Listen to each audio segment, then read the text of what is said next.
Limitation আছে, but তারপরেও planks equation অনেক বেশি পপুলার, ইভেন সহজ। জাস্ট একটা ইকুয়েশন আছে, ইকুয়েশনে সকল ইনফরমেশন পাওয়া গেলে ডিরেক্টলি ইনফরমেশন গুলো দেয়া থাকে, বসাইলে ফ্রিজিং টাইম ক্যালকুলেশন করা যায়। আর অন্যান্য প্ল্যাঙ্কস ইকুয়েশনের টার্ম আসছে, পাম্পস মেথড আসছে, ওটাতে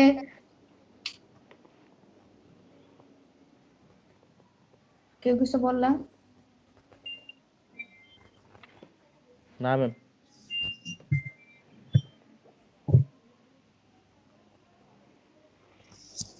তো ওটাতে যেটা হয় যে ফ্রিজিং টাইমটা কিছু বেশি থাকে, বলতে ওটাই ঠিক আছে। প্ল্যাঙ্কস ইকুয়েশন দিয়ে আমরা যেটা করি ফ্রিজিং টাইম ক্যালকুলেশন, এখানে মানে অ্যাকচুয়াল মানের থেকে, ভ্যালুর থেকে ফ্রিজিং টাইমটা কিছুটা কম আসে, কিন্তু এটা হচ্ছে সব থেকে সহজ মেথড, এবং হচ্ছে ফ্রিজিং টাইম ক্যালকুলেশনের জন্য সব মানে ফার্স্ট প্ল্যাঙ্কস ইকুয়েশনটাই ফার্স্ট ডেভেলপড হয়েছে। তো পাম্পস মেথড আমি দেখাবো, মডিফাইড কিছু টার্মগুলোও দেখাবো, কিন্তু ইনিশিয়ালি যেটা সেটা হচ্ছে যে আগে তো যেটা ফার্স্ট সেটা দেখাইতে হবে। প্ল্যাঙ্কস ইকুয়েশনের অনেক মানে অনেক বলতে ভালোই কিছু লিমিটেশন আছে, তারপরেও হচ্ছে এখনো ফ্রিজিং টাইম ক্যালকুলেশন ডিজাইন করার জন্য প্ল্যাঙ্কস ইকুয়েশন ইউজ করে, বিকজ অফ সহজ। এটা কিছু টাইম গ্যাপ থাকে কম বেশি, ঠিক আছে, তারপরেও তো হচ্ছে রিজনেবল, এইসব চিন্তা করে করা হয়। আচ্ছা, মেইনলি যে কিছু অ্যাজাম্পশনের উপর ভিত্তি করে প্ল্যাঙ্কস ইকুয়েশনটা ফ্রিজিং টাইম ক্যালকুলেশন করে, সেটা হচ্ছে হিট ট্রান্সফার ওয়ান ডাইমেনশনাল হবে। একটা জব প্রোডাক্ট যখন আমরা ভাববো যে একটা প্রোডাক্টকে ফ্রিজ করা হচ্ছে, তো ওই প্রোডাক্টের যে ফ্রিজিং টাইম ক্যালকুলেশন করব, যে হিট ট্রান্সফারটা হচ্ছে কন্ডেনশন কনভেকশন যে মেথডেই হোক, সেটা প্ল্যাঙ্কস ইকুয়েশনে ধরা হচ্ছে ওয়ান ডাইমেনশনাল। কিন্তু সব প্রোডাক্টই যে ওয়ান ডাইমেনশনাল হবে তার তো কোনো বেসিস নেই, হবে না। কিন্তু এটাই হচ্ছে প্ল্যাঙ্কস ইকুয়েশনের লিমিটেশন বলা চলে। তারপর আরেকটা যেটা আছে, initial temperature of food is uniform. ফুডের ক্ষেত্রে দেখো, ফুডের ক্ষেত্রে কিন্তু ফ্রিজিং টাইমটা ভেরি করে। ওয়াটারের ক্ষেত্রে okay fine, initial freezing temperature 0 degree Celsius ধরা হইলো, কিন্তু ফুডের ক্ষেত্রে বিভিন্ন ফুড অনুযায়ী ভেরি করতেছে। ভেজিটেবলস এর ক্ষেত্রে ফ্রিজিং টাইম যেটা ইনিশিয়াল ফ্রিজিং টাইম, সেটার থেকে মিট বা হচ্ছে যদি থাকে ফিশ, এগুলোর ক্ষেত্রে ফ্রিজিং টাইমটা মানে 0 ডিগ্রি সেলসিয়াসের পর একটু বেশি হবে, মাইনাস সাম বেশি টেম্পারেচার যাবে। যেমন হচ্ছে ভেজিটেবলস এর ক্ষেত্রে সম্ভবত -1.5 ডিগ্রি সেলসিয়াস এরকম হয়, কিন্তু এখানে মূলত ফুডের ক্ষেত্রে সেম ধরা হয়েছে। এখানে মূলত ধরা হচ্ছে, আর ফুডটা এখানে প্ল্যাঙ্কস ইকুয়েশনের কল্পনা করা হচ্ছে ওয়াটার, মানে 100% লিকুইড। এই ইকুয়েশন যখন ডেভেলপ করা হয়েছে, okay, freezing air temperature constant T A যেটা, আর ইনিশিয়াল টেম্পারেচার ফ্রিজিং টেম্পারেচার এখানে টিএফ। আমি হচ্ছে আরো সামনে যাবা একটা থাকবে সেখানে। তারপরে হচ্ছে তোমার নর্মালি ফ্রিজিং এয়ার টেম্পারেচার আমরা যেটা বলি হচ্ছে রেফ্রিজারেন্ট, যেটা এয়ার টেম্প করতেছে, সেটা নর্মালি আমাদের কমার্শিয়ালি বলা চলে -40 ডিগ্রি সেলসিয়াস। লেটেন্ট হিট যে রিমুভড হচ্ছে, লেটেন্ট হিট লিকুইড থেকে আইস ফর্ম হচ্ছে, এখানে একটা কনস্ট্যান্ট টেম্পারেচার টিএফ ধরা হয়েছে। টিএফ ধরে লেটেন্ট হিটটা রিমুভ ধরা হয়েছে, কিন্তু এটা ভেরি করে, এটাই হচ্ছে লিমিটেশন। তারপরে দেখো নর্মালি লাস্ট পয়েন্টটা, properties of food above and below the freezing point আর ডিফারেন্ট বাট কনস্ট্যান্ট। এটা কিন্তু হচ্ছে তোমরা লাস্ট লেকচারে তোমাদেরকে পড়ানো হয়েছে। Below freezing point, below freezing এর নিচে মানে বিলো ফ্রিজিং এ প্রপার্টিস গুলা কি সেম থাকে? একটা ফুড প্রোডাক্টের ক্ষেত্রে ডেনসিটি বা থার্মাল কন্ডাক্টিভিটি তোমাদের যে মানে নেক্সট ক্লাসে কিন্তু আমি পড়াইছিলাম, এগুলা ফিগার দিয়ে দেখাইছিলাম। জি ম্যাম, দেখছি আমরা চেঞ্জ হয়ে যায় অনেক। চেঞ্জ হয়ে যায়। অ্যাবভ ফ্রিজিং পয়েন্টে যদি ধরো নরমালি সেটা হচ্ছে প্রপার্টিস গুলো সেম থাকে, চেঞ্জ হয় না। এটাই হচ্ছে ফ্রিজিং এর ক্ষেত্রে অনেক বড় একটা মানে বলা চলে ডিফারেন্ট কিছু জিনিস, যে প্রপার্টিস চেঞ্জ হয়ে যাচ্ছে। -10 ডিগ্রি সেলসিয়াসে যেটা থাকতেছে, যে ভ্যালুটা -40 ডিগ্রি সেলসিয়াসে সেটা থাকতেছে না। তো এখানেও হচ্ছে লিমিটেশন। মূলত এই 5টা অ্যাজাম্পশনের উপরে ভিত্তি করে প্লাঙ্কস ইকুয়েশন ডেভেলপ করা হচ্ছে, কিন্তু এখানেও কিছু কিছু লিমিটেশন। এই অ্যাজাম্পশনটাই হচ্ছে তোমার লিমিটেশনটা দেখা যাচ্ছে, যে অ্যাজাম্পশনগুলো যদি একটু ভিন্ন হইতো, এই লিমিটেশন যেমন হচ্ছে প্রপার্টিসটা চেঞ্জ হয়, এটার উপরে বেশ যদি অ্যাজাম্পশনটা এরকম হইতো যে প্রপার্টিস চেঞ্জ হয়, তাহলে কিন্তু আমাদের লিমিটেশনটা থাকতো না ইকুয়েশনের ক্ষেত্রে। ওকে, প্রথম যখন কেউ কাজ করে সেখানে লিমিটেশন থাকবেই।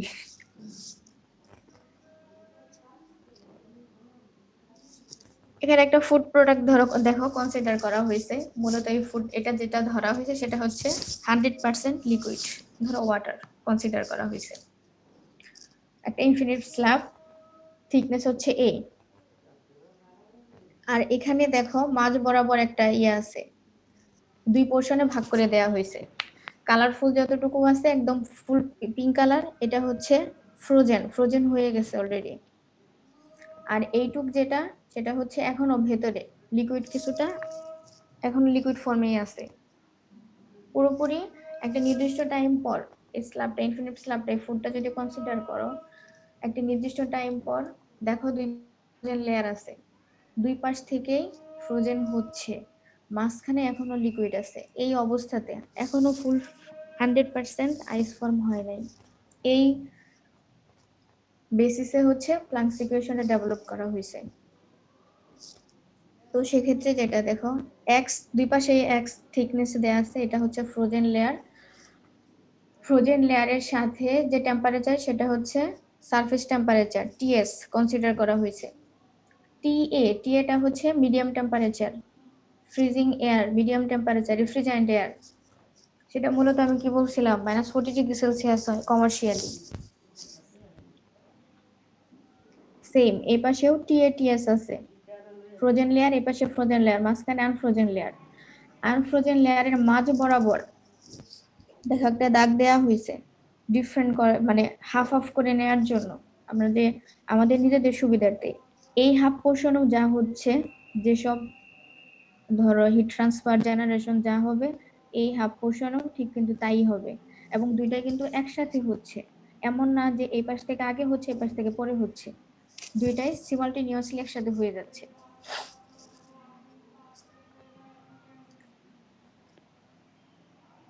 আসলে এই জিনিসগুলো হচ্ছে একসাথে যদি ফিগারটা থাকতো, তারপরে যদি ইকুয়েশন গুলো থাকতো, তাহলে তোমাদেরকে বোঝানো আরো বেশি সুবিধা হতো, বা বোর্ড যদি ইউজ করা যাইতো তাহলে বেটার হতো। এখন যেটা করতে হবে যে আমার এই ফিগারটা দেখতে হবে, তোমরা ফিগারটা আগে হচ্ছে মাথায় রাখো, তারপর আমি ইকুয়েশনে যাব। এখানে হিট জেনারেট, দেখো ল্যাটেন্ট হিট অফ ফিউশন কিন্তু এখানে আছে, কারণ যখন আইস থেকে, এই লিকুইড থেকে আইস ফর্ম হচ্ছে, তখন হিট জেনারেট হচ্ছে, latent heat of fusion.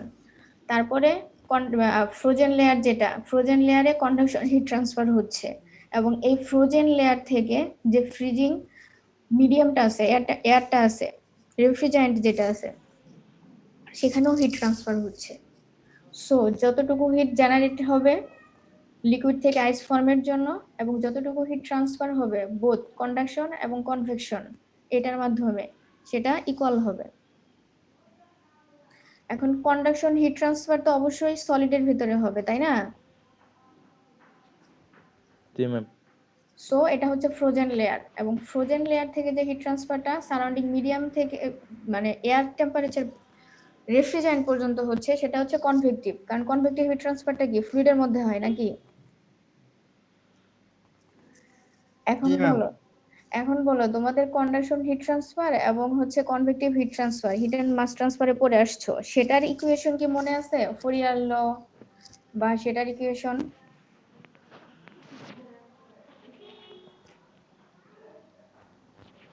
Ma'am equation তো আসলে খেয়াল নাই।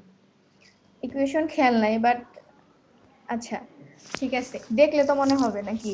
জি ম্যাম, দেখলে মনে হবে। আচ্ছা, এতেই হবে, কারণ এখন যদি দেখলে যদি মনে না হয়, তাহলে তো আবার conduction convective heat transfer equation develop করা পসিবল না। আচ্ছা, আমি যতটুকু বলছি ততটুকু বুঝছো তো? জি ম্যাম। আই থিঙ্ক তোমরা এটা ইউনিট অপারেশনে পড়ছো আমার যতটুকু মনে হয় নজরুল। আচ্ছা তোমরা কি নজরুল স্যার ক্লাস পাইছো? না ম্যাম। হাফিজ স্যার পড়াইছে। ও এটা হাফিজ স্যার পড়াইছেন, তাইলে তো আর কোনো কথাই নাই। আমার আমার লোড কমে গেল। আচ্ছা, ফ্রোজেন লেয়ারে আচ্ছা দেখো এখানে প্রথমে ধরো কনভেকশনটাই ধরো, কনভেকশন হিট ট্রান্সফার যেটা হচ্ছে q equal to h a t a minus t s. Heat transfer convection heat transfer রেটের ক্ষেত্রে কি ফোরিয়ার লতে কি ছিল, প্রপোর্শনাল টু ফোরিয়ার লর ক্ষেত্রে hit transfer rate proportional to temperature gradient into তারপরে কি ছিল ক্রস সেকশনাল এরিয়া। আর যখন প্রপোর্শনালটা উঠাই নেওয়া হয়েছে তখন একটা কনস্ট্যান্ট আসছে, কনভেক্টিভ হিট ট্রান্সফার কনস্ট্যান্ট বা কোএফিসিয়েন্ট যেটাকে বলা হয় এইচ, যেটা এইচ এস বলা হয় এখানে। এইচ বা এইচ এস আমরা তো হচ্ছে এই জিনিসগুলো যে কোনো ভাবেই এক্সপ্রেস করতে পারি আমাদের মতো করে। তো এখানে যেটা বলা হয়েছে হিট ট্রান্সফার হচ্ছে ফ্রিজিং মিডিয়াম থেকে যখন সারফেস পর্যন্ত যাচ্ছে তাহলে t a minus t s temperature gradient, এবং হচ্ছে সেই টেম্পারেচারটাকে ইকুইলিব্রিয়াম করার জন্য প্রপোর্শনাল যখন উঠাই দেওয়া হয় তখন একটা মাইনাস আসে। ওকে এখানে মাইনাস দেখো উঠাই দেওয়ার জন্য টিএস মাইনাস টি আসছে। কন্ডাকশন হিট ট্রান্সফারের ক্ষেত্রে কি থাকে, এখানে আরেকটা জিনিস থাকে যে ডিরেকশনে যাচ্ছে সেই থিকনেসটার ইনভার্স প্রপোর্শনাল থাকে। কনভেক্টিভ হিট ট্রান্সফার ইকুয়েশনের ক্ষেত্রে হিট ফ্লো যেটা হয় proportional to temperature gradient and cross sectional area and inversely proportional to thickness. তাই তো ছিল নাকি?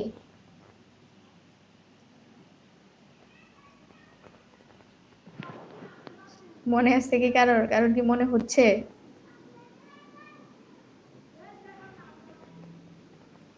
ম্যাম মনে হচ্ছে আর কি, আর একটু সময় লাগবে হঠাৎ করে তো। হ্যাঁ এটা হচ্ছে তোমরা,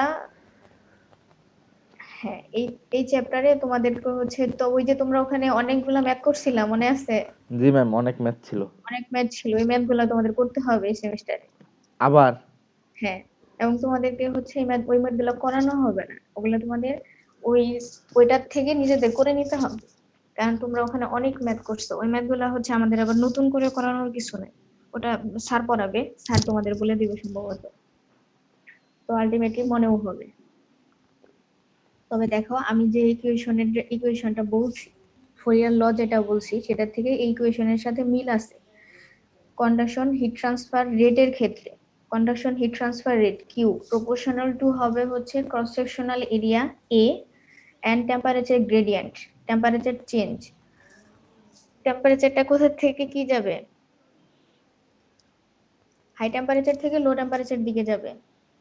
সো টেম্পারেচার গ্রেডিয়েন্ট দেখো প্রপোর্শনাল টু হিসেবেই আছে, এ আছে এবং টিএস মাইনাস টি এ যেটা টেম্পারেচার গ্রেডিয়েন্ট, এবং ডিভাইডেড বাই হিসেবে আছে এক্স। এই এক্সটা হচ্ছে কি এটার সাথে থিকনেসটার সাথে হিট ট্রান্সফার রেট ফ্লো রেটটা হচ্ছে ইনভার্সলি প্রপোর্শনাল। আর যখন হচ্ছে প্রপোর্শনালটা উঠাই দেয়া হবে তখন একটা কনস্ট্যান্ট আসবে, কোএফিসিয়েন্ট আসবে। কে আসছে এখানে, কন্ডাকশনের ক্ষেত্রে কে হয়, কে দিয়ে এক্সপ্রেস করা হয়, কে এস বা কে এরকম সামথিং।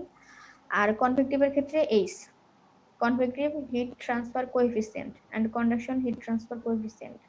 এখন আমি যেটা বলছিলাম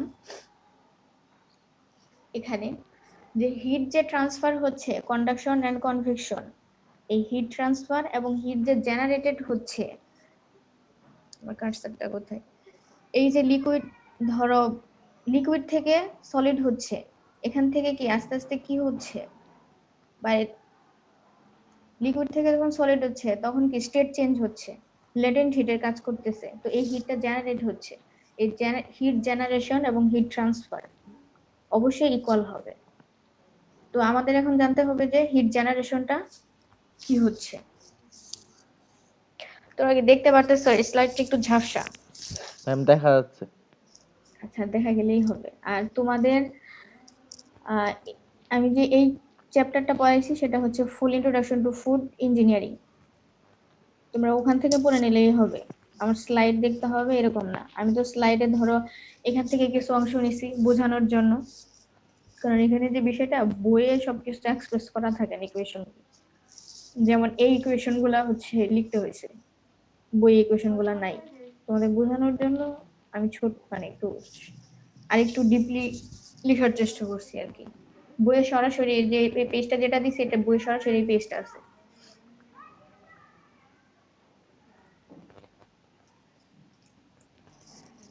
ওকে, এখন যে বিষয়টা সেটা হচ্ছে এই ইকুয়েশন 1 and 2, যে দুটা ইকুয়েশন আছে এই ইকুয়েশন দুটাকে একসাথে করা হয়েছে, কারণ কন্ডাকশন এবং কনভেকশন এর দুটা কি হিট ট্রান্সফার হচ্ছে, এই হিট ট্রান্সফার ইকুয়াল টু হচ্ছে হিট জেনারেশন, এই দুটাকে একসাথে করে ফেলা হয়েছে। Q equal to a t f minus t a 1/h plus x by k f. দেখো ওখানে আমি কে দিছিলাম, এখানে কেএফ দিছে বই, একই কথা কন্ডাকশন। আচ্ছা, তারপরে হচ্ছে এই দুইটা ইকুয়েশনকে জাস্ট একসাথে করা হয়েছে, এই কিউ ইকুয়াল টু এই q, so h a equal to t s minus t a equal to যদি তোমরা হচ্ছে কে এ এরকম যদি নিয়ে আসো তাহলে কিন্তু এই ইকুয়েশনটা দাঁড়ায়। এটা হচ্ছে তোমরা নিজেরা ভেঙে ভেঙে করবা, চলে আসবে। সো অবশ্যই 1/h plus x by KF যেটা আছে এটা কি থার্মাল রেজিস্ট্যান্স, ওই ইকুয়েশন যখন ডেরিভেশন করবো তখন কিন্তু এটাও আসবে। আমি এখানে ফোরিয়ার লো দিয়ে এটা বুঝাইছি, এবং এই ইকুয়েশন থেকে যখন তোমরা হচ্ছে স্ল্যাবের ক্ষেত্রে ধরো এই যে ইয়ের ক্ষেত্রে অনেকগুলো যখন থাকে ইনফিনিট স্ল্যাব থাকে তখন কি Q1 plus Q2 plus Q3 Q equal to করে করছিলাম, মনে আছে? মনে হচ্ছে কি?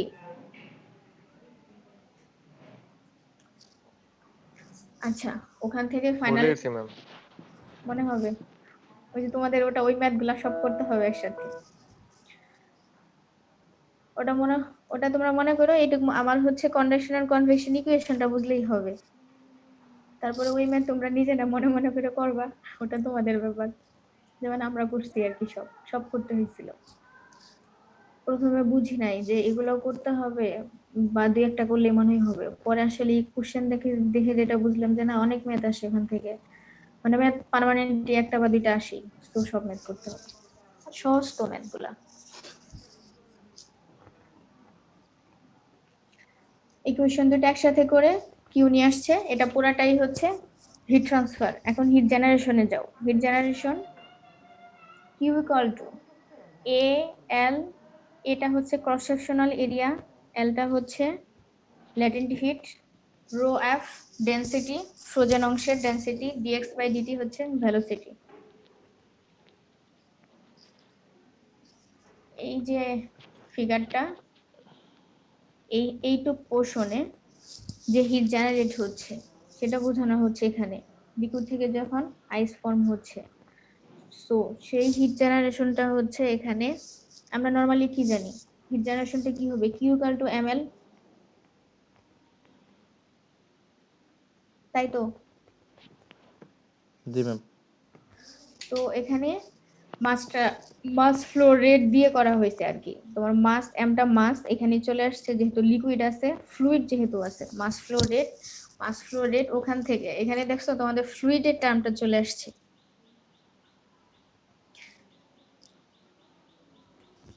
এই জায়গায় এটা এই কোয়েশ্চনটা আসার জন্য এখানে কিছু কাজ, মানে এই কোয়েশ্চনটা ওনারা তো সরাসরি লিখছে,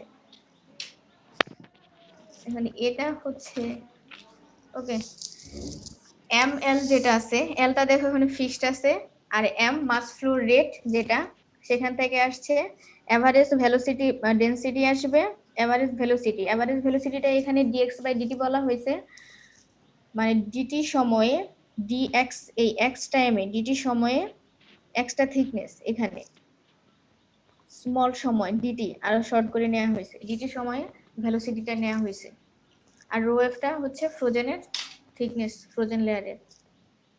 এখন যেটা করা হয়েছে আলটিমেটলি 7.3 তে ইকুয়েশন 7.1 ইকুয়াল টু ইকুয়েশন 7.2 হবে, ঠিক আছে? Heat generation equal to heat transfer, 7.3 equation বুঝছো? দেখো জাস্ট দুইটা ইকুয়েশন একসাথে করে ফেলছে। একসাথে বলতে হচ্ছে এটা ইকুয়াল টু এটা, Q G equal ma'am. To A L F rho F, এটা হচ্ছে হিট জেনারেশন, এবং ফার্স্ট 7.1 যে ইকুয়েশন এটা হচ্ছে heat transfer, conduction plus convective, দুইটা ইকুয়েশন একসাথে করা হয়েছে। ম্যাম রো এফটা কি? রো এফ হচ্ছে তোমার ফ্রোজেন লেয়ারের density, density of frozen, frozen যে হয়ে গেছে সেটা ডেনসিটি, কারণ এখানে তোমার কি লিকুইড থেকে সলিড হচ্ছে, সো ওই অংশ ওটাই হচ্ছে ডেনসিটি প্রোডাক্টটার আর কি, প্রোডাক্ট যতটুকু ফ্রোজেন হয়েছে। এখন আলটিমেটলি ফাইনালি এখান থেকে এই ইকুয়েশন থেকে এই পাশে ডিটি নিয়ে ডিটিটা এই পাশে নিয়ে আসো, তারপরে হচ্ছে এল রো এফ এন্ড ডিএক্স থাকলো। দেখো এই ইকুয়েশন থেকে ডিটি এক সাইডে নিয়ে আসবা, বাকি সবকিছু আরেক সাইডে নিয়ে যাবা। ডিটিটা বাম সাইডে রাখো কারণ আমাদের ফাইনালি ফ্রিজিং টাইম ক্যালকুলেশন করতে হবে, আর বাকি যে যা কিছু আছে সবকিছু ডান পাশে নিয়ে যাবা। তোমরা হচ্ছে মানে ইকুয়েশনটা যে পর্যায়ক্রমে তো আরো হচ্ছে তোমরা একসাথে নিয়ে আরো কয়েকটা লাইন বাড়ায় সুন্দর করে নিজেদের মতো গুছায় লিখবা আর কি। বইতে এরকম দেয়া থাকে না, এবং হচ্ছে বোর্ড হইলে আমি লিখে দিতে পারতাম গুছায়, সেটা এখন পসিবল না, সো হচ্ছে এভাবেই তোমাদের গুছাই নিতে হবে। তারপরে যদি কারোর গুছাইতে প্রবলেম হয়, যদি মনে হয় যে না এটাতে এটা মিলতেছে না, সেক্ষেত্রে ক্লাস যখন তোমরা আসবা ক্যাম্পাসে আমার কাছে আসো, আমি যখন পড়াশোনা করছি আমার বাইন্ডিংসে যেটা আছে সেটা দিয়ে দিতে পারবো। ওকে, কারণ আমাদের হচ্ছে এভাবে ইকুয়েশন গুলো একটু মানে নিজেদের মতো করে লিখতে হয়েছে আর কি। আচ্ছা, জাস্ট যেহেতু আমরা ফিডিং টাইম ক্যালকুলেশন করব, আমাদের রিকোয়ার্ড যেটা হচ্ছে সটিটা আমরা রেখে বাকি সবকিছু এক সাইডে নিব, ইকুয়াল চিহ্নটা টিটা এক সাইডে নিব, সেটা ডান পাশে নাও বাম পাশে নাও তোমাদের সুবিধা মতো। তারপর ইন্টিগ্রেশন করব 0 টু টিএফ ফ্রিজিং টাইম ক্যালকুলেশনের জন্য। আর এখানে দেখো লিমিটেশনটা 0 টু a/2 দিছে। a/2 দেওয়ার কারণ হচ্ছে আমি প্রথমে বলছিলাম পুরাটা থিকনেস হচ্ছে a, যখন এই যে a/2 মাঝ বরাবর যখন ভাগ করা হয়েছে, যে দুইটা পোর্শনে ভাগ করে নেওয়া হয়েছে, ডান সাইড এবং বাম সাইড দুই সাইড থেকে কিন্তু একসাথেই হচ্ছে সিমালটেনিয়াসলি হচ্ছে ফ্রিজিংটা, যে আগে ডান সাইড হচ্ছে পরে বাম সাইড হবে। তাহলে কি আমরা একবারে কি ইনিশিয়ালি কি a/2 দিলে তো ফুললি পাচ্ছি নাকি ফ্রিজিং টাইম, হাফ থিকনেসের জন্য যে ফ্রিজিং টাইমটা পাবো সেটাই তো ফাইনালি ফ্রিজিং টাইম পুরো প্রোডাক্টের। জি ম্যাম।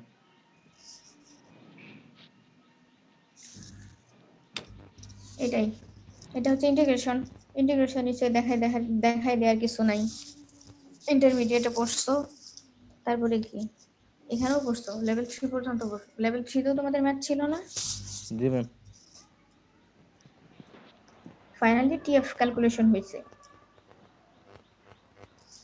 সো এই টিএফ ক্যালকুলেশন থেকে দেখো 7.5 একটা ইকুয়েশন আসছে ফ্রিজিং টাইম ক্যালকুলেশন। এলটা হচ্ছে ল্যাটেন্ট হিট অফ রো, এফটা হচ্ছে density, T F freezing time initial freezing time যেটা, টিএ হচ্ছে মিডিয়াম ফ্রিজিং এয়ার বা যেটা রেফ্রিজারেন্ট মিডিয়াম টেম্পারেচার। ম্যাম হ্যাঁ 7.3 তে তো ম্যাম টি ছিল না, টি হঠাৎ কই থেকে আমদানি হলো? কোথায় ছিল না? দেখো 7 ডিএক্স বাই ডিটি, বুঝতে পারছি ম্যাম। এই যে দেখো ভেলোসিটি আসছে, যখন হিট জেনারেশনটা তোমরা ক্যালকুলেশন করছো তখনই কিন্তু আমি বলছিলাম যে ভেলোসিটি আসছে D X by D T, velocity of D X by DT.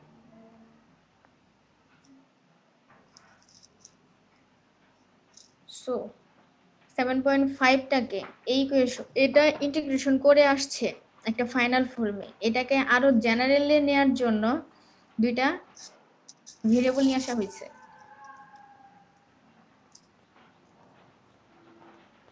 ওই স্লাইডটা আমি পরে দেখাচ্ছি। 7.7 দেখো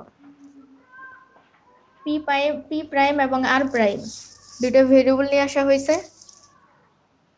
জেনারেল ইকুয়েশনে নিয়ে আসার জন্য। এর পরিবর্তে দেখো এখানে a/2 পরিবর্তে p বসানো হয়েছে এবং হচ্ছে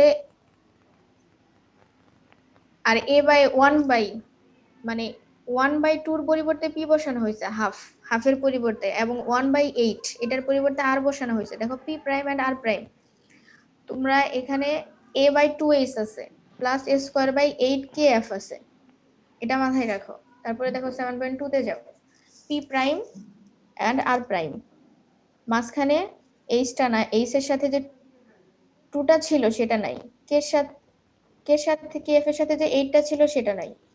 তোমরা এই ইকুয়েশনটা খাতায় লিখো, লিখার পরে 7.7 ইকুয়েশনটা লিখবা।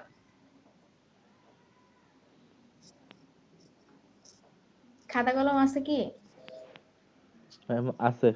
জি ম্যাম। যদি বুঝতে পারো ইজিলি যে হ্যাঁ ম্যাম বুঝে ফেলছি, তাহলে লেখার দরকার নাই। দেখো হাফ, যেটা হাফের পরিবর্তে কিন্তু জাস্ট p বসছে, p প্রাইম বসছে, এবং 1/8 এর পরিবর্তে কিন্তু আর প্রাইম r প্রাইম বসছে। কারণ এই p এবং r আমরা কিন্তু ইজিলি ধরো হচ্ছে এই যে অলরেডি যে 7.5 ইকুয়েশনটা সেটা হচ্ছে স্ল্যাবের ক্ষেত্রে আসছে, সো আমরা এটা স্পেয়ার সিলিন্ডার সবটার ক্ষেত্রেই নিয়ে যাব।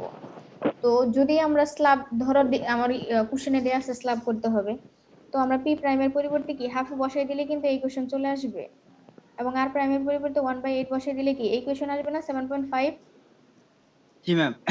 তো সেক্ষেত্রে স্ফেয়ার বা হচ্ছে সিলিন্ডারের ক্ষেত্রে আমরা p প্রাইম এবং r প্রাইমের মানটা আমরা মানে দেয়া আছে আর কি, বসাইলেই আমাদের মানে আমরা ইজিলি হচ্ছে ম্যাথগুলো করতে পারতেছি আর কি। এই জন্য আরো জেনারেল মোডে নেওয়ার জন্য হচ্ছে এই কাজটা করা হয়েছে। এখানে একটা বিষয় হচ্ছে দেখো L rho F, L latent heat of fusion, যদি ল্যাটেন্ট হিট অফ ফিউশন দেয়া না থাকে কোনো ম্যাথে, সরাসরি ল্যাটেন্ট হিট অফ ফিউশন দেয়া নাই কিন্তু দেয়া আছে হচ্ছে তোমার ময়েশ্চার ফ্র্যাকশন, ময়েশ্চার পার্সেন্টেজ কত, যদি দেয়া থাকে তাহলেও তোমরা হচ্ছে এখান থেকেও এল বের করতে পারবা। এই এলটাই হচ্ছে L F equal to M M into L. এখানে এই এলটা হচ্ছে latent heat of fusion of water and L এফটা হচ্ছে latent heat of fusion of food, M এমটা হচ্ছে ময়েশ্চার ফ্র্যাকশন, ময়েশ্চার কন্টেন্ট কতটুকু আছে।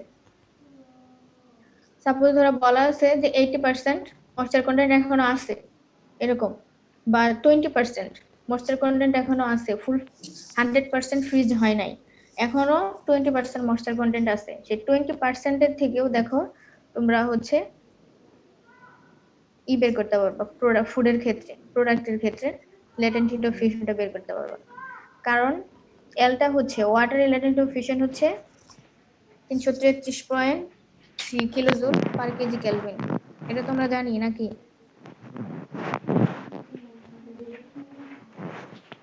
ল্যাটেন্ট হিট অফ ভ্যাপোরাইজেশনের মান কত বলো তো, ভ্যালুটা কত latent heat of vaporisation?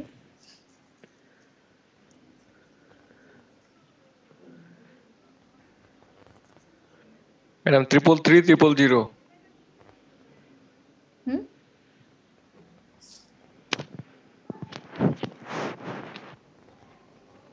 2260 kilo joule per kg kelvin latent heat of fusion, latent heat of fusion এবং ল্যাটেন্ট হিট অফ ভ্যাপোরাইজেশন, যেটা আমি কি এটাকে ল্যাটেন্ট হিট অফ ফিউশন বলে ফেলছিলাম ভ্যাপোরাইজেশন না বলে?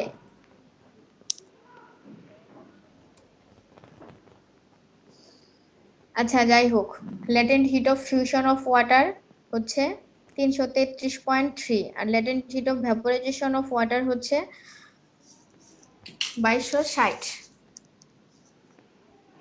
এটা কিন্তু তোমাদের মনে রাখতে হবে, কারণ ধরো কোনো ম্যাথ যদি আসে, ম্যাথ রিলেটেড অনেক ম্যাথে হচ্ছে মানগুলা দেয়াই থাকবে না, কারণ এগুলো হচ্ছে জানা থাকে নর্মালি। যদি মনে করো যে ম্যাথে দেয়া থাকবে তাহলে ভুল। ধরো কোনো একটা ম্যাথে দেয়া থাকলো না, কারণ এই জিনিসগুলো জানার বিষয়। ইভেন আমি যদি কোনো ম্যাথ দেই অবশ্যই ল্যাটেন্ট হিট অফ ফিউশন আর ল্যাটেন্ট হিট অফ ভ্যাপোরাইজেশনের মান দিব না, ভ্যালুটা আমি দিয়ে দিব না, কারণ এটা তো নর্মাল, এটা তো জানা উচিত, আর কিছু জানো আর না জানো।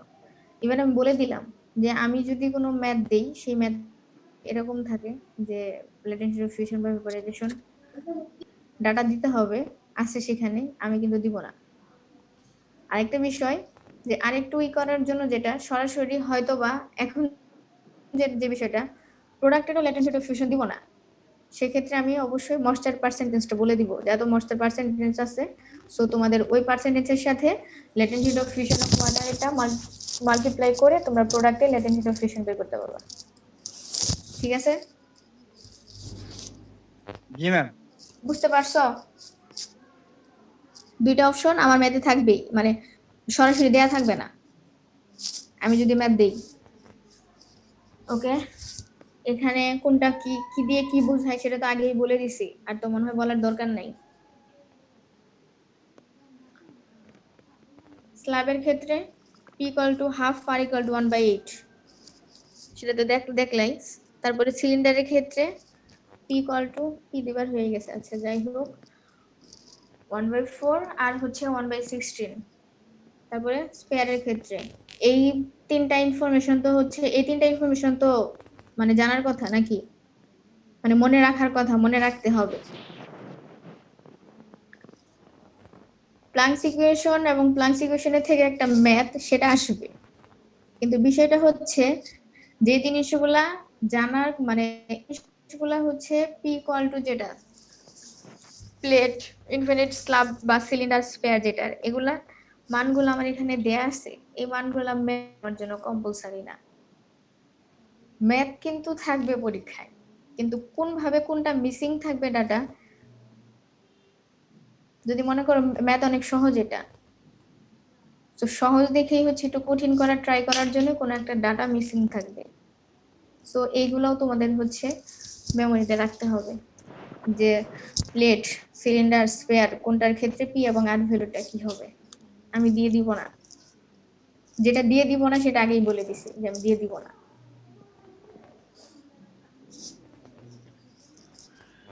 ওকে, লিমিটেশন। লিমিটেশন যেটা সেটা হচ্ছে সেন্সিবল হিট ইনিশিয়াল ফ্রিজিং পয়েন্টে আসার আগে একটা প্রোডাক্ট কিছু হচ্ছে সেন্সিবল হিট কিন্তু হচ্ছে এই করে মানে কি রিলিজ করে আর কি, এখানে কিন্তু সেটা দেখায় নাই, একদম সরাসরি ইনিশিয়াল ফ্রিজিং পয়েন্ট চলে গেছে। সো এটাকে রিমুভ করা হয়েছে, সেন্সিবল হিটটাকে তারা ধরে নাই। দেখো পুরা আমরা ইকুয়েশন করছি, সেন্সিবল হিট কিন্তু ধরে নাই। এই যে ধরো যখন আমরা ওই যে আমরা ডায়াগ্রামটা যে পড়ছি ওখানে ময়েশ্চার কন্টেন্ট ওয়াটার রেটটা পড়লাম, ফুড রেটটা পড়লাম, তখন কি কিছু ইনিশিয়াল ফ্রিজিং পয়েন্ট ডিক্রিজ হয়েছে না আগে ছিল কি না? ফ্রিজিং পয়েন্ট না সরি, সেন্সিবল হিট রিলিজ হয়েছিল কি না? জি ম্যাম।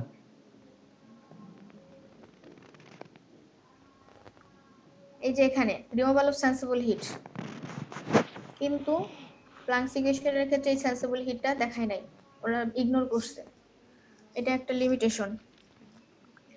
তারপরে তোমার থার্মাল কন্ডাক্টিভিটি ফ্রোজেন প্রোডাক্টের ক্ষেত্রে কনস্ট্যান্ট ধরছে, যেটা হবে না প্রপার্টিসের ক্ষেত্রে, যেটা চেঞ্জ হয় টেম্পারেচার অনুযায়ী ভেরি করে।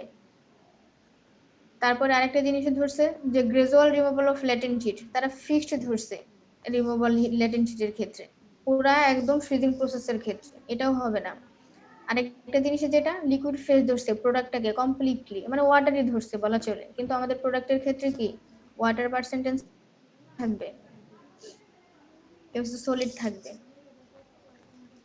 তারপরে একটা ম্যাথ আছে 7.1, তোমাদের 7.1 এর সাথে আরো কিছু ম্যাথ করতে হবে, সে ম্যাথগুলো হচ্ছে আমি বলে দিব তোমাদের এক্সারসাইজ থেকে আর কি কি ম্যাথ তোমরা করবা, তো লিখে নাও। 7.1 তো আমি এক্সাম্পল দেখাচ্ছি, আর এক্সারসাইজে যে ম্যাথগুলো করবা এই রিলেটেড এক্সারসাইজ থেকে লিখে নাও তোমরা। 7.1, 7.3, 7.8, 7.9, 7.10 ওগুলো এক্সারসাইজ থেকে করবা এই ম্যাম পাঁচটা ম্যাথ। আবার একটু 7.1, 7.3, 7.8, 7.9, 7.10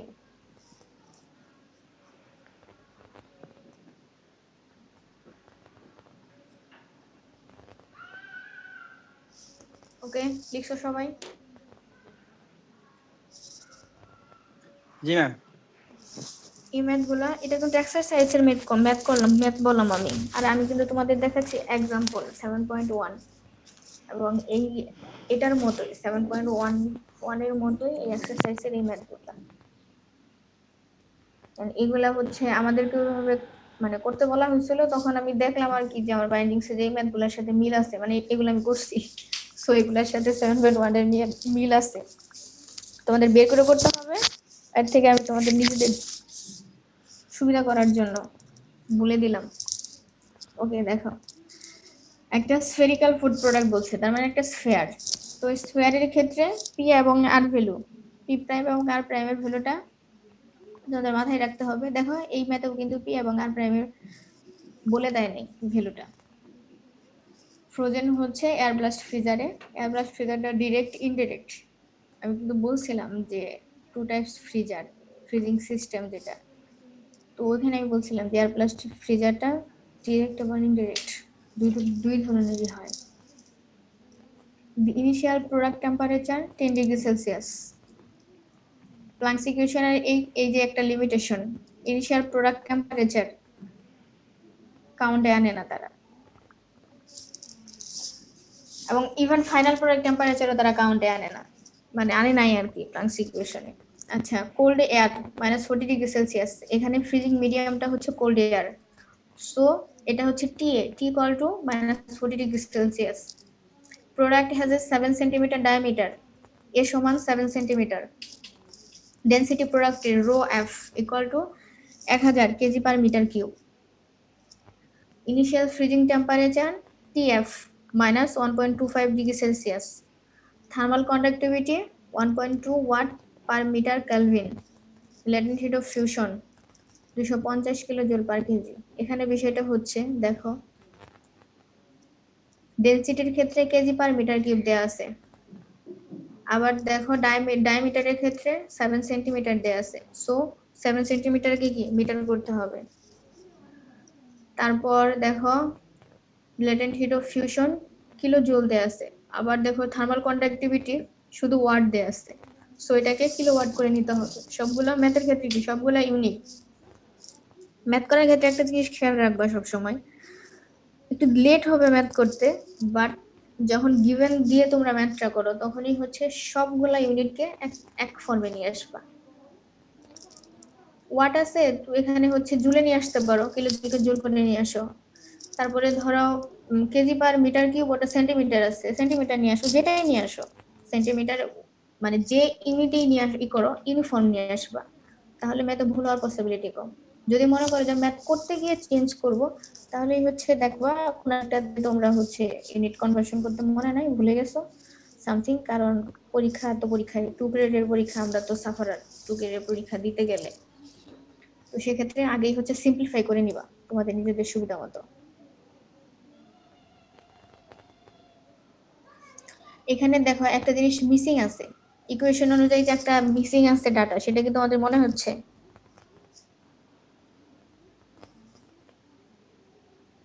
এই যে একটা ইকুয়েশন, এই ইকুয়েশনে একটা ডাটা মিসিং আছে ওই জায়গায়, সেটা হচ্ছে এইচ, কনভেক্টিভ হিট ট্রান্সফার।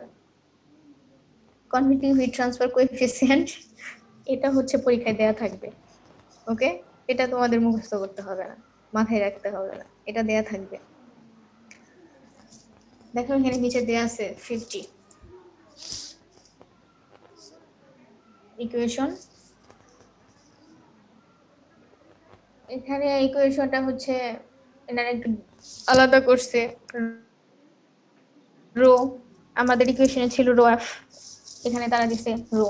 তারপরে আমাদের ইকুয়েশন শুধু এল ছিল, ল্যাটেন্ট হিট অফ ফিউশন, এখানে তারা এইচ এল দিছে। ওকে ফাইন, তোমরা তোমাদের মতো দেওয়ার ক্ষেত্রে তোমরা তোমাদের ইকুয়েশনটা দিবা যেটার সাথে তোমরা পরিচিত, ঠিক আছে?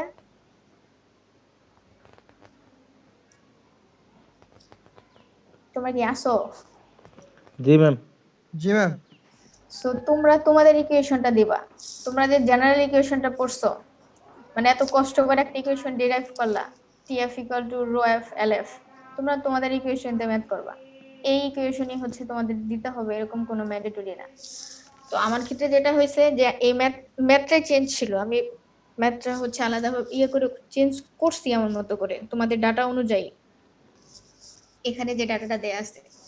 আর বইয়েরটা নিলে যেটা হয়তো বইয়ে হচ্ছে এরকম তোমার ভেঙে ভেঙে কনভার্সন গুলো করা নাই, এই জন্য আমি এই ম্যাথটা নিছি। আর ওদের এখানে এই কোয়েশনটা দেয়া আছে, এটা আমি ইচ্ছা করি চেঞ্জ করি নাই, যে চেঞ্জ করার দরকার নাই, তোমরা এমনি বুঝতে পারবা।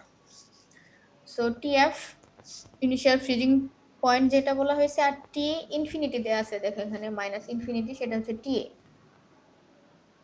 ফ্রিজিং মিডিয়ামে টেম্পারেচার। সো তোমরা তোমাদের মতো করে ইকুয়েশনটা দিয়ে দিবা, দিয়ে তারপরে ম্যাথ করবা। এখানে দেখো পুরা ম্যাথই করা আছে। এখানে এরা হচ্ছে আবার ইউনিট কনভার্সনটা এখানে করছে। তোমরা ইউনিট কনভার্সনটা তোমাদের গিভেনে করে, মানে এখানে যখন তোমরা সাজাবা ম্যাথটা এই জায়গায় করে ফেলবা, তোমাদের জন্য সুবিধা হবে। সো আলটিমেটলি ম্যাথ তো আর বোঝানোর কিছু নাই, ইউনিট কনভার্সন ক্যালকুলেশন করে যা আসছে, তাই তো নাকি? জি ম্যাম, পারবো এটা। আচ্ছা, আর তোমরা ওই ম্যাথগুলো করে নিও। ওই ম্যাথগুলোতে ক্ষেত্রে দেখবা যে ওই যে কিছু কিছু যেগুলো বললাম যে ডাটা মিসিং, আমি ডাটাগুলো দিব না ম্যাথে, ওই ডাটাগুলো দেখবো ওই ম্যাথগুলোতে কিছু কিছু ক্ষেত্রে থাকবে না। এই জন্যই তোমাদের এক্সারসাইজ করতে বলা, যেন বুঝতে পারো যে কি কি ডাটা মিসিং থাকতে পারে।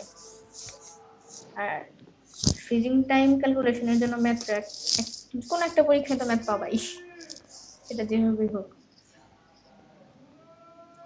ওকে, আজকের ক্লাস এই পর্যন্তই।